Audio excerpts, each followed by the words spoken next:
तो रिकॉर्ड कर लो। श्रोताओं नमस्कार, बहुत स्वागत है आपका कार्यक्रम में।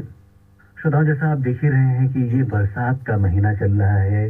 बरसात के मौसम में हम कई बार कुछ एक बीमारियों से दो चार होते हैं, कई समस्याएं स्वास्थ्य परक हमें हो जाती हैं और ये समस्याएं ऐसी हैं, यदि हम इनके जो प्रिकॉशंस हैं वो जानते रहें, जो इससे संबंधित बचाव है वो जानते रहें, तो शायद हम इन बीमारियों से बच पाएं या हम इन बीमारियों का जो प्रभाव है वो बहुत कम कर पाएं।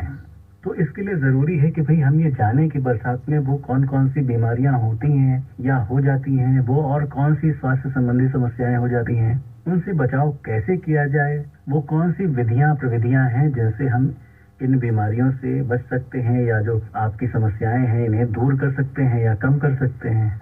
तो इन ढेर सारी जानकारियों के साथ आज हमारे साथ उपस्थित हैं प्रोफेसर दिलीप कुमार सोनकर जी, जो राजकीय नेशनल होम्योपैथी मेडिकल कॉलेज में प्रोफेसर हैं। डॉक्टर साहब, बहुत स्वागत है आपका कार्यक्रम में।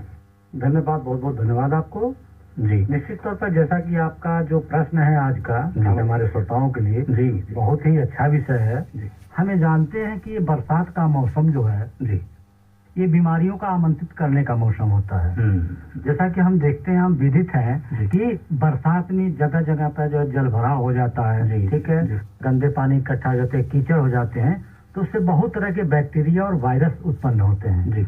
इनके कारण से, इस वायरस और बैक्टीरिया उत्पन्न होने के कारण से हमें जो है बहुत तरह तरह की बीमारियों से जो है जूझना पड़ता है, ग्रसित होना पड़ता है। जी। इसके अलावा मौसम में नमी के कारण से बहुत सारे जो बैक्टीरिया पनपते हैं, उस बैक्टीरिया के पनपने के कारण से भी हम देखते हैं कि हम दो चार बीमारियों से जो है ग्रसित हो जाते हैं। अगर हम खास तौर से अगर इस तरह के जो बरसात के पानी इकट्ठा हो रहे हैं, जो कीचड़ हो रहा है, इसको अगर हम साफ सफाई पर ध्यान दें तो हम बहुत हद तक बीमारियों से बच सकते हैं। फिर भी देखा जाता है कि भाई हम अपने घर के आसपास ही सफाई कर सकते हैं, पूरे गांव मोहल्ले या रोड की सफाई तो नहीं कर सकते हैं। तो आज के परिवेश में, आज के इस बरसात के मौसम में हम ये देख रहे हैं कि मुख्यतः जो बीमारियां हमें देखने को मिलती है, जो इन्फ्लुएंजा। जी जी जी जो ही हम अगर इन्फ्लुएंजा की बात करते हैं तो आपके मन में विचार आता है, अरे कहीं ऐसा तो नहीं वही कोरोना वाला जो इन्फ्लुएंजा वायरस तो नहीं है, क्योंकि वायरस की बहुत सारी वैरायटी होती है। लेकिन बरसात के मौसम में देखा जाता है जी कि जो इन्फ्लुएंजा वायरस है ये कॉमन होता है। तो आप या हम कैसे जानेंगे कि ये कौन सा वायरस है? तो जो इन्फ्लुएंजा वायरस होता है, इसका जो मुख्य लक्षण होता है, ठीक है, हेड कंजेशन होता है जी, तेज बुखार होता है, डिहाइड्रेशन होता है एवं मांसपेशियों में दर्द होता है। ये इसका जो है लक्षण है। इसी के तारतम्य में टाइफाइड बुखार होता है। टाइफाइड बुखार होने का जो कारण है ये दूषित पानी पीने से होता है, ठीक है।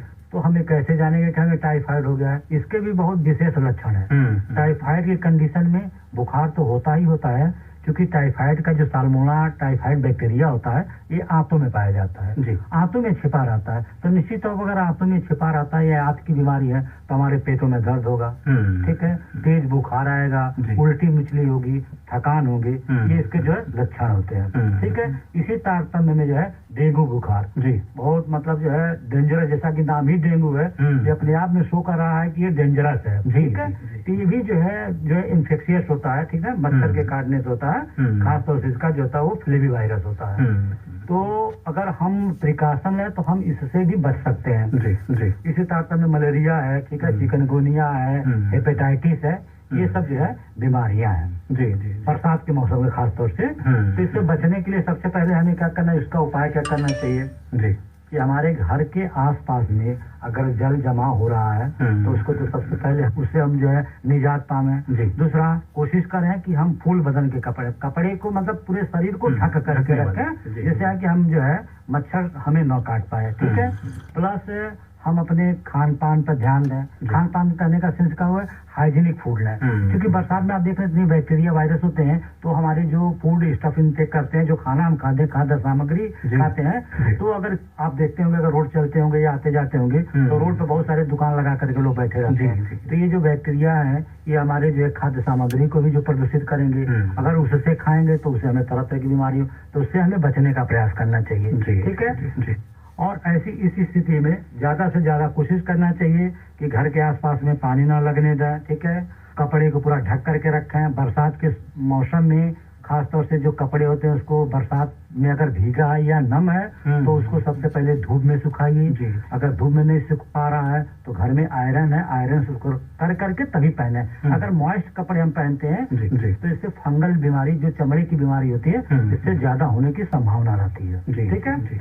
और खाने में खासतौर से ऐसी स्थिति में जब विटामिन सी वगैरह या फ्रूट वगैरह है, यही जो है हमको खाद्य सामग्री लेना चाहिए। हाइजीनिक फूड लें तो हम मैक्सिमम बीमारियों से बच सकते हैं। फिर भी अगर इस तरह से कोई दिक्कत आती है तो जो आपके नजदीकी अस्पताल हैं, ठीक है, नजदीकी अस्पताल से जो है आप जाकर के डॉक्टर से दिखाएं। सीजनल जैसे है तो कॉमन मेडिसिन है, जो डॉक्टर नहीं भी है, गांव की भाषा में या जो थोड़ा पढ़ा लिखा है तो बहुत सारी होम्योपैथिक दवाइयों की वजह से बेलाडोना है, विक्टोरियम पर्फ है, ब्रायनिया है, रसक्स है, इन्फ्लुएंजिना है, ये कॉमन दवाइयां जो सर्दी जुकाम बुखार के लिए डॉक्टर दे। फिर भी आप दवा जानिए जरूर, लेकिन आप अपने मन से इलाज मत करिए जी। आप नजदीक के किसी डॉक्टर से परामर्श करिए, उनके परामर्श के अनुसार ही दवा खाइए, आप स्वस्थ रहेंगे, मस्त रहेंगे।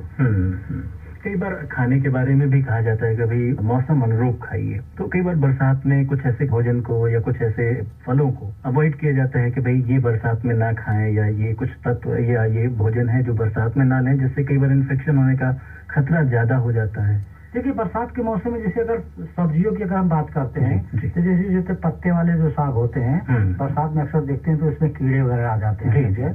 तो अगर खाना तो चाहिए लेकिन उससे बहुत प्रिकॉशन ही लेना चाहिए। उसकी साफ सफाई पर विशेष गौर करना चाहिए। उसको गुनगुने पानी से धुलिए, अच्छे से 3-4 बार पानी से धुल करके ही तभी बनाने का प्रयास करना चाहिए, तभी खाने का प्रयास करना चाहिए। डॉक्टर साहब, जैसा अभी हमने कुछ दिनों पहले जो कोविड-19 है उसके कई चरण में हमने देखा कि कोविड ने हमें परेशान किया, कई बार तो उसका प्रभाव बहुत ज्यादा रहा। अभी भी लोग बता रहे हैं कि जो कोविड-19 है उससे हम संक्रमित हो रहे हैं, पर देखा जा रहा है प्रायः कि लोग जो उससे संबंधित प्रिकॉशन है वो नहीं बरत रहे हैं। कई बार लोगों को बुखार हो रहा है और उससे संबंधित वो कोई टेस्ट नहीं कर रहे हैं, और उनको है वो और भी लोगों को ये संक्रमित कर दे रहे हैं या और लोगों को उससे हो जा रहा है। तो क्या आज भी कोविड-19 से बचने की आवश्यकता है? उससे संबंधित जो प्रिकॉशंस बताए गए उन्हें अपनाने की आवश्यकता है? निश्चित तौर पर आपका प्रश्न बहुत ही उचित है, बहुत ही सही है हमारे जनमानस के लिए। जैसा कि आप विदित है, हम सब जानते हैं कि जो इसके पहले जो 2 वेरिएंट आए थे बहुत सीवियर वेरिएंट थे। जो कोरोना वायरस का जो वेरिएंट था वो बहुत सीवियर था। उसका जो मेन जो टारगेट था हमारा जो रिस्पायरेटरी तक का हमारी जो श्वसन तंत्र है उसको अफेक्टेड करता था।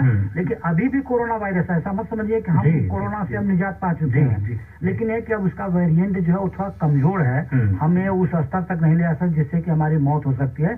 फिर भी हमें बचने की आवश्यकता है। जो प्रिकॉशन पहले था अभी भी हमको उस प्रिकॉशन को फॉलो करना चाहिए। अगर हमें स्वस्थ रहना है, अच्छे से रहना है, परिवार को अपने परिवार के बीच में रहना है, तो हमें सावधानियों से ही रहना होगा, तभी हम अपने आप को बच सकते हैं। खासतौर से कोशिश करना चाहिए कि अभी भी जो भीड़ भाड़ में देखा जा रहा है कि लोग अवॉइड कर रहे हैं, ऐसा नहीं है। हमें बचने के लिए भीड़ भाड़ से बचना चाहिए। मास्क का निश्चित तौर पर प्रयोग करिए, साफ सफाई पर ध्यान दीजिए, हाथों को हमेशा जो है साबुन वगैरह से धुलते रहिए, जिससे किसी भी तरह का वायरस हमारे बॉडी को अफेक्टेड न करने पाए। तो डॉक्टर, चलते चलते हमारे श्रोताओं को बरसात में उन बीमारियों से सुरक्षित रहने के क्या संदेश देना चाहेंगे कि वो कैसे सुरक्षित रह जाएं कि इन्हें ये बीमारियां ना प्रभावित करने पाए, और यदि हो भी तो उसके जो उपाय हैं वो जानते रहें और बिल्कुल कम कर दें? निश्चित तौर पर भाइयों, मेरा व्यक्तिगत आपको सुझाव है कि अभी भी हम जो है प्रिकॉशन लें, सावधानी पूर्वक रहें, अपने खान पान, अपने दिनचर्या पर ध्यान दें। कम से कम एटलीस्ट डेली जो है सुबह शाम आधे घंटे योगा करिए, जिससे आपकी इम्यूनिटी स्ट्रांग रहे। हम जो है जितने भी बाहरी जो संक्रमण होते हैं उससे हम बच सकते हैं। अगर हम अपने खान पान, अपने रहन सहन, दिनचर्या का अगर ध्यान दें तो निश्चित तौर पर हम अन्य बीमारियों से बच सकते हैं। जी जी। तो श्रोताओं, आपने डॉक्टर दिलीप जी को सुना ही, और मुझे उम्मीद है कि जो बरसात में होने वाली बीमारियां हैं उनसे आप बचने के उपाय जान गए होंगे, और निश्चित तौर पर इन उपायों पर अमल करेंगे, खुद पर भी ये अमल करेंगे, लोगों को इससे संबंधित जो उपाय हैं, जो इससे संबंधित बातें हैं वो बताएंगे, और खुद को सुरक्षित करने के साथ साथ उन्हें भी सुरक्षित करेंगे। डॉक्टर साहब, बहुत बहुत धन्यवाद, आपने हमें इतनी अच्छी जानकारी दी बरसात के मौसम में होने वाली बीमारियों के बारे में। आपका बहुत बहुत धन्यवाद।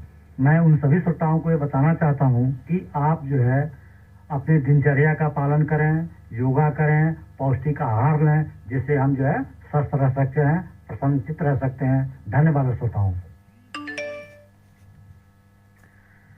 बरसात का मौसम और स्वास्थ्य रक्षा। इस विषय पर अभी आप सुन रहे थे डॉक्टर दिलीप कुमार सोनकर से सुभाष खन्ना की भेंटवार्ता। और इसी के साथ कार्यक्रम बात सेहत की अब यहीं संपन्न होता है। सेव कर लो।